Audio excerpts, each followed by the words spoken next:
au foyer. Et maintenant, avec les questions de compréhension, et on verra les questions.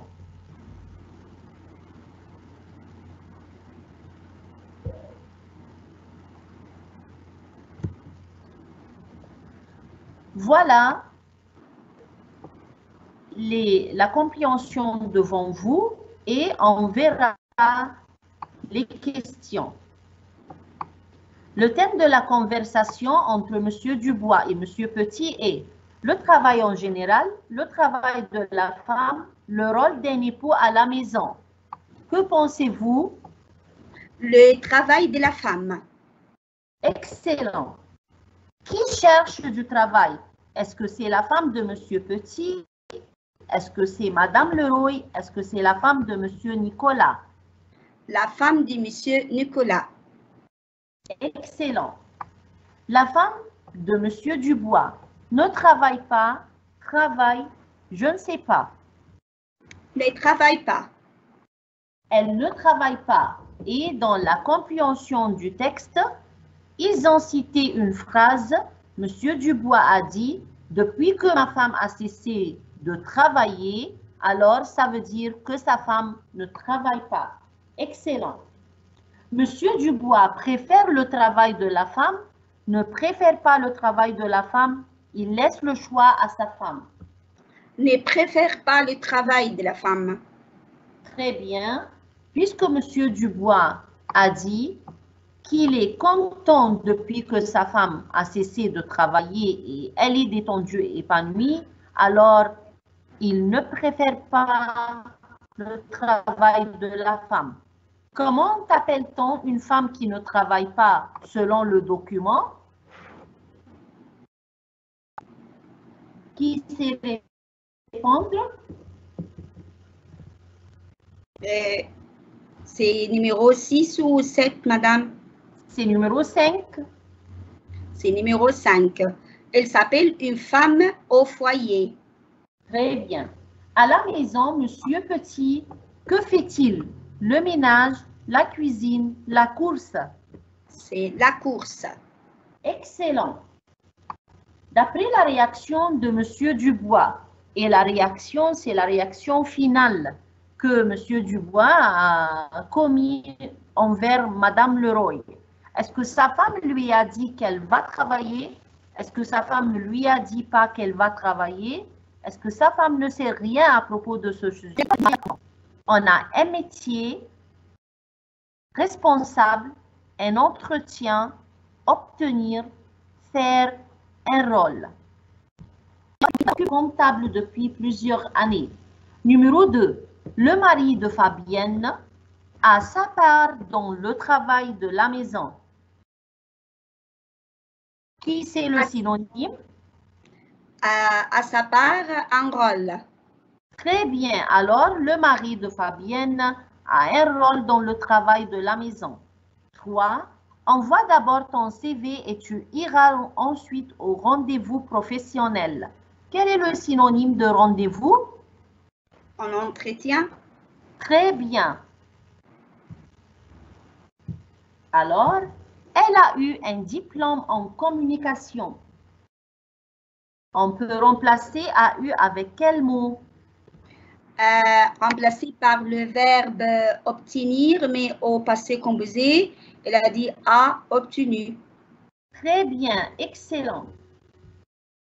Vous serez chargé de la comptabilité. Quel est le synonyme du mot chargé? Responsable. Très bien, vous serez responsable de la comptabilité. Et enfin, tu dois aller à un entretien pour obtenir ce poste. Quel est le synonyme d'aller? Aller égale faire.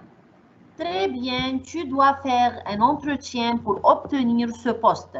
Et avec ces mots, on peut utiliser les synonymes et en laisser par cœur. Une petite observation. Avant d'entrer dans la grammaire, on a deux verbes dans deux phrases. Je crois que tu pourrais lui dire de t'aider un peu plus. Je trouve simplement qu'il pourrait s'occuper plus souvent des enfants. Après une petite observation, qui peut me dire de quelle forme ce sont les verbes? Ah oui, je pense que c'est le radical des verbes, c'est pour, et la terminisation, c'est la terminisation de l'imparfait. Pour, c'est les verbes au futur simple. Très bien, excellente, je te remercie bien. Pour, c'est le radical du futur simple et c'est la terminaison de l'imparfait. Notre leçon aujourd'hui s'appelle le conditionnel du présent. Le conditionnel du présent est comme exactement le futur simple, mais pas la même terminaison.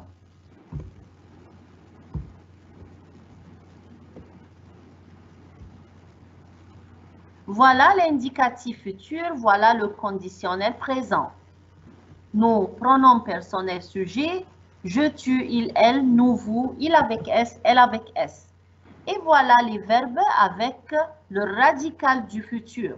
La terminaison du futur simple est a, on et on. Mais dans le conditionnel présent, c'est totalement différent. Je garde le radical du futur, mais je prends la terminaison de l'imparfait. Et, ion, ié, et. Et maintenant, on peut s'entraîner et s'approfondir aussi à travers notre lien. Vous pouvez entraîner sur ce lien et vous pouvez chercher quelles sont les valeurs du conditionnel présent aussi. Maintenant, avec... Excusez-moi, Madame Regina, est-ce que vous pouvez me répéter la grammaire parce que je n'ai pas pu vous suivre parce que vous parlez trop rapidement, Madame? Oui, bien sûr.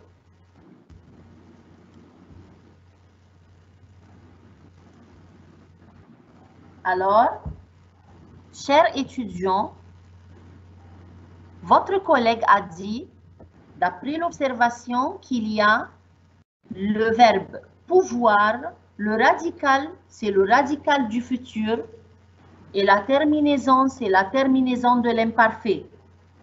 C'est au contraire du futur simple. Si on observe le tableau suivant, on va trouver pour le futur, je garde le radical du futur, partir, viendre, ir, sort, faire, croire.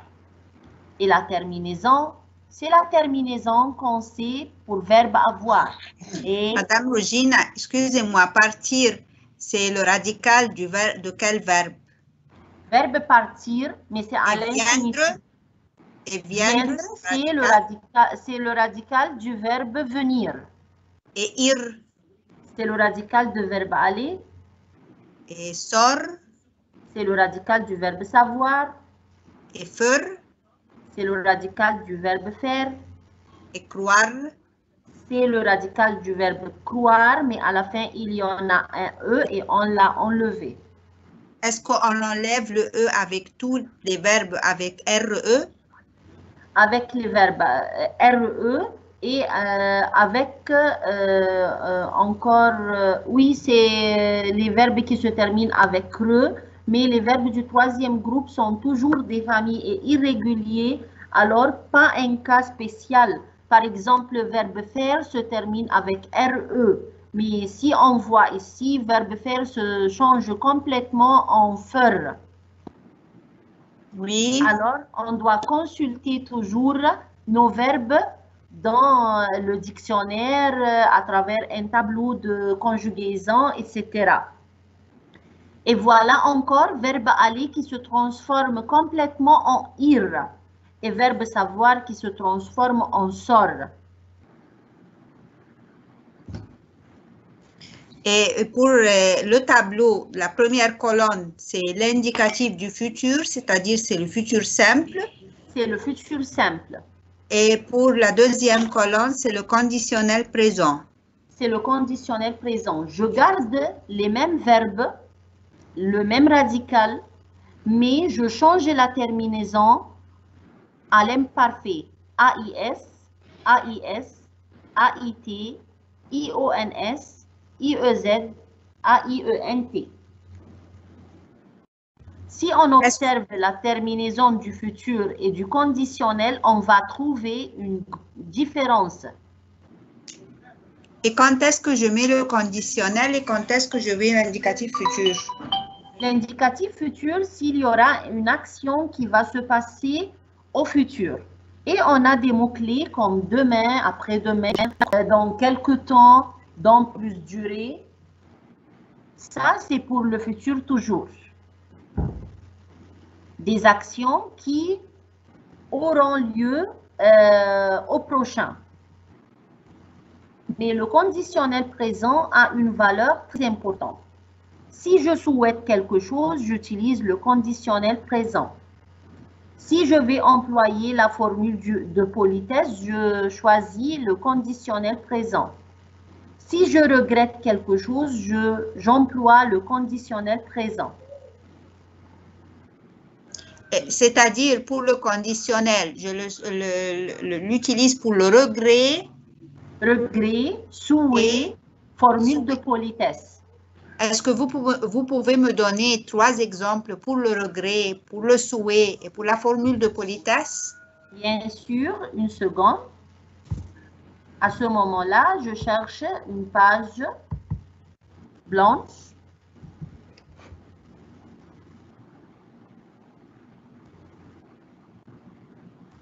Comme ça, j'aimerais bien expliquer.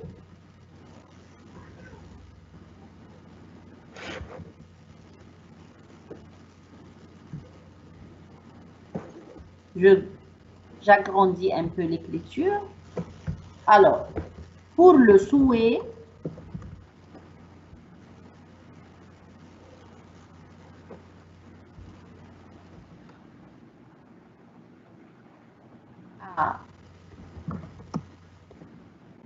si je réussisse si je réussirai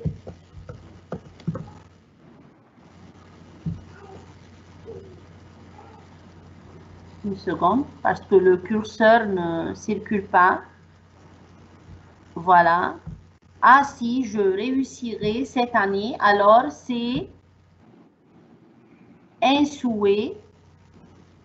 Voilà. Verbe réussir, c'est le radical. Et j'ajoute la terminaison AIS. Réussir est un verbe du deuxième groupe et AIS, c'est la terminaison du conditionnel. Alors, c'est-à-dire pour les verbes du deuxième groupe, je le laisse tout le verbe sans rien effacer et je continue par la terminaison de l'imparfait. Oui, ce sont les verbes du deuxième groupe toujours. Oui. Alors, pour la forme de politesse, et les élèves et les étudiants l'utilisent toujours. Madame, je voudrais aller aux toilettes. Voilà. Verbe vouloir, je garde le radical voudre au futur, puis j'ajoute la terminaison de l'imparfait AIS. Pour le regret,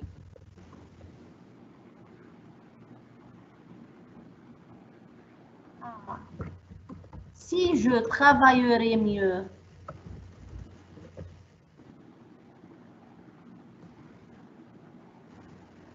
alors, les verbes du premier groupe travailler, je garde le radical à l'infinitif comme il est et j'ajoute la terminaison AIS, AIS, AIT.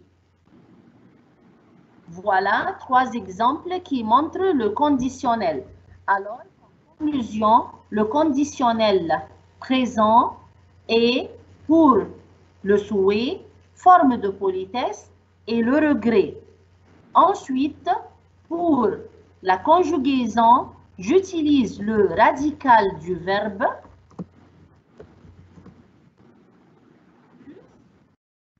la terminaison de l'imparfait Parfait.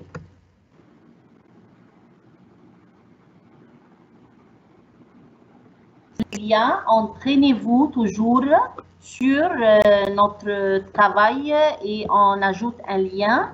Maintenant, voilà un exercice que les élèves pourront bien utiliser. Entraînez-vous. Si je parlais avant toi, j'arrivais le premier. Voilà, arriver est un Une verbe. minute, madame, parce que je veux réfléchir. Si je parlais avant toi, souhait ou le regret,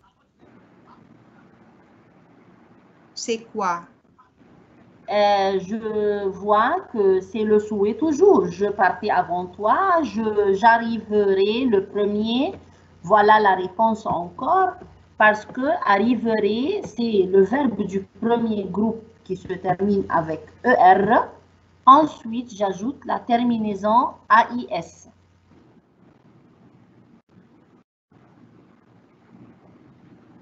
Numéro 2, s'il voulait finir son travail. Alors, qu'est-ce qu'on va choisir? Finissez. Est-ce que c'est le souhait, madame? Finirait. Non. Finirait, très bien, mais ce n'est pas le souhait. Quelqu'un, s'il voulait, il va finir son travail. C'est le regret? Très bien. Si tu fermais la fenêtre, la pluie ne mouillait pas le sol. C'est la deuxième. C'est la deuxième, mouillerait. Très bien. Pourquoi, madame, ou pourquoi, chers élèves, vous avez employé mouillerait? Parce que c'est les radicales, c'est l'infinitif, premier groupe, et les terminations, c'est l'imparfait. Très bien. Et ça, c'est le regret? Non, ça, ce n'est pas le regret. Quelqu'un veut qu'on ferme la fenêtre pour que la pluie ne rentre pas sur le sol ou ne mouillerait pas le sol.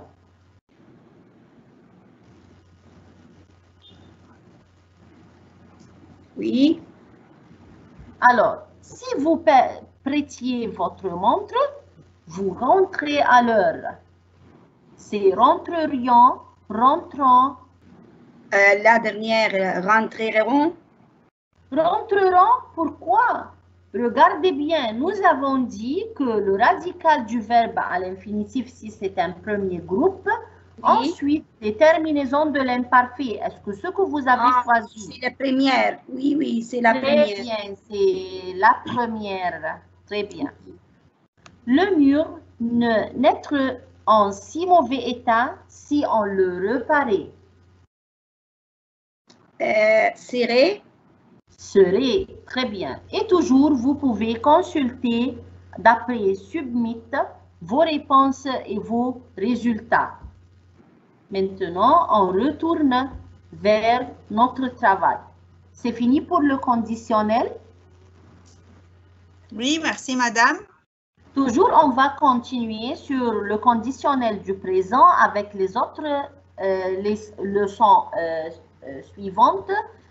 Parce qu'on va entrer dans la concordance de la durée et ici, et la concordance des temps, et ici, on va toujours aller vers le conditionnel. Enfin, nos chers élèves, nous avons la traduction. Et aujourd'hui, on va traduire vers l'arabe. Ma mère m'a dit qu'elle avait longtemps travailler dans sa vie. Maintenant, elle préfère rester à la maison pour élever mes petits frères. Alors, elle s'occupe de la maison, elle fait les courses, la cuisine, le repassage et quand elle finit, elle va voir ses voisins. Est-ce que quelqu'un peut traduire oui, la première phrase? Est-ce que je peux la lire? Vous pouvez, madame, s'il vous plaît, la lire une autre fois parce que peut-être il y a des mots qui sont un peu difficiles. Oui, bien sûr. Ma mère m'a dit qu'elle avait longtemps travaillé. Longtemps, ça veut dire depuis longtemps, dans sa vie. Maintenant, elle préfère rester à la maison pour élever mes petits frères. Le mot élever, ça veut dire prendre soin de ses petits frères. Alors, elle s'occupe de la maison. Elle s'occupe, ça veut dire elle travaille dans la maison, elle prend soin de sa maison, elle fait les courses. Les courses, ça veut dire on va au supermarché pour faire les courses, pour acheter la cuisine, le repassage. Et quand elle finit, elle va voir ses voisins. Qui peut traduire la première phrase? Phrase par phrase. Ma mère m'a dit qu'elle avait longtemps travaillé dans sa vie. والدتي قالت لي أنها كانت تعمل طيلة حياتها والآن هي تفضل أن تظل في المنزل لرعاية إخوتي الصغار. Est-ce que je peux dire une autre version, madame? Oui, pouvez-vous, madame, s'il vous plaît? قالت لي والدتي. Est-ce que ça diffère si je dis والدتي قالت لي ou قالت لي والدتي? Non, on préfère d'utiliser la formule arabe correcte. Alors, pour moi, je vais choisir autre réponse. أخبرتني والدتي. On commence par le verbe car c'est ma mère qui va me dire. Alors, au lieu de dire والدتي قالت لي, on va utiliser, on dit le pronom moi, elle dit pour moi, ou elle dit à moi. Alors, أخبرتني الضمير en arabe. الضمير المتصل يا مدام. Quoi? الضمير المتصل يا مدام. الضمير المتصل. Alors, أخبرتني والدتي إنها عملت لفترة طويلة في حياتها. Alors, لفترة طويلة, ça veut dire longtemps. حياتها, c'est sa vie. Maintenant, elle préfère والآن تفضل, c'est préféré. Rester البقاء في المنزل. Il y a un étudiant ou une étudiante qui ont utilisé أن تظل بالمنزل. ممكن نقول الجلوس يا مدام؟ الجلوس en dessous de la phrase. Une chaise ou une chaise, très bien. Oui, ce n'est pas rester à la maison. Ce n'est pas rester à la maison. Alors, on peut la. Oui. Bien. تربية إخوة lever. تربية on remplace le بعناية. Oui, عناية. D'accord. Je pense que تربية. Je peux ممكن أعمل عناية بقى rester tout le temps devant mes petits enfants. Alors, j'adopte, j'élève, etc. تربية, رعاية, عناية, ce sont des synonymes en arabe. Oui. Merci, madame. لذا فهي تعتني بالمنزل وتقوم بشراء المشتريات, ce sont les courses. والطهي, c'est la cuisine. والكي, c'est le repassage. وعندما تنتهي تذهب لترى جيرانها. On peut remplacer les tara par visiter.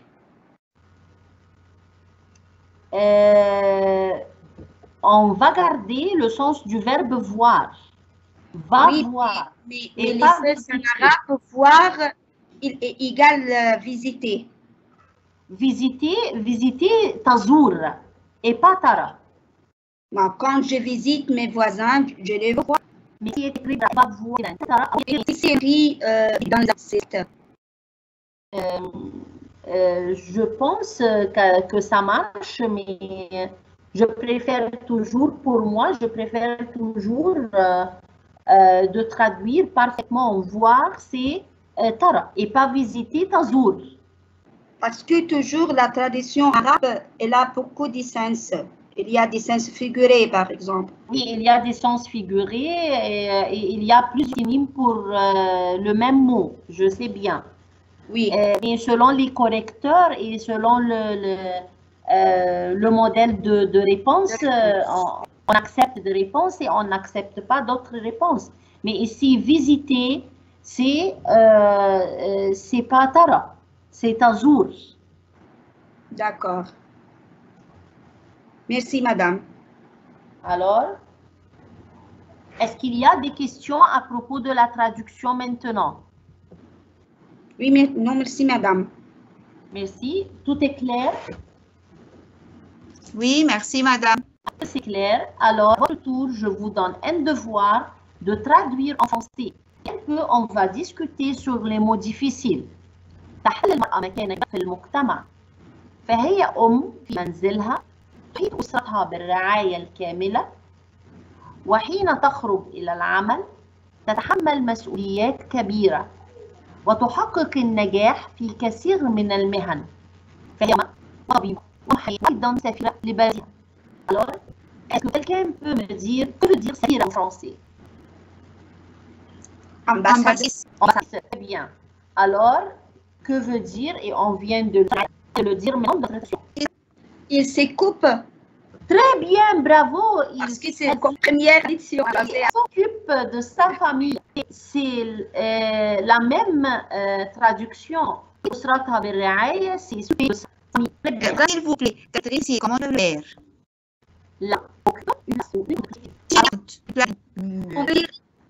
Madame, on peut dire la femme a une grande position. Une grande position. Il y a une autre étudiante qui a dit Kabira. C'est qui a dit ça? Moi, madame. Très bien. Alors, je veux dire, la femme occupe une place importante, une position importante dans la société. On peut utiliser le mot kabira ici, pas dans la taille, mais dans le profit de la femme. Que fait la femme? Ça va? L'importance. Ça veut dire l'importance de la femme. L'importance de la femme dans la société. فهي أم. Qui peut me dire? C'est une mère. Très bien, c'est une mère في منزلها. Dans sa maison. Très bien, ou chez elle ou dans sa maison. Mais je garde dans sa maison parce que le mot منزلها est déjà là devant moi. وحين تخرج إلى العمل. تخرج. Qui peut me dire le verbe تخرج en français? Sortir. Très bien. Et quand elle sort au travail, elle تتحمل مسؤوليات. Et مسؤوليات, on l'a vu dans le vocabulaire de l'emploi maintenant. Possibilité? Non, ce n'est pas possibilité. Responsabilité. Responsabilité, très bien. Elle se charge de grandes responsabilités. وتحقق النجاح. Madame, s'il vous plaît, au lieu de elle se charge, elle supporte de grandes responsabilités. Elle supporte, très bien, elle supporte, elle se charge de grandes responsabilités. وتحقق النجاح. Elle réussit. Elle a obtenu beaucoup de réussites. Elle obtient la réussite, elle assume la réussite. On ne peut pas dire elle réussit seulement. Non, parce qu'on a le verbe qui est dans notre phrase. Alors, elle assume la réussite. Elle obtient la réussite. Et في كثير منها de profession. Très bien. Encore dans le vocabulaire, profession, métier, domaine, il y a plusieurs synonymes pour ce mot en français. Alors, comme professeur, très bien, elle est tabiba. Une femme médecin. Médecin, toujours une femme, elle est une médecin. Mohamed. Avocate. Avocate, très bien. Et enfin, on dit une ambassadrice pour son pays, les baladha. Pour voir un peu et s'entraîner en plus, on a toujours le lien pour faire notre devoir. Enfin, pour aujourd'hui, un grand merci. Merci pour l'équipe de l'informatique. Mme Nabila, Monsieur Megid. Merci pour notre équipe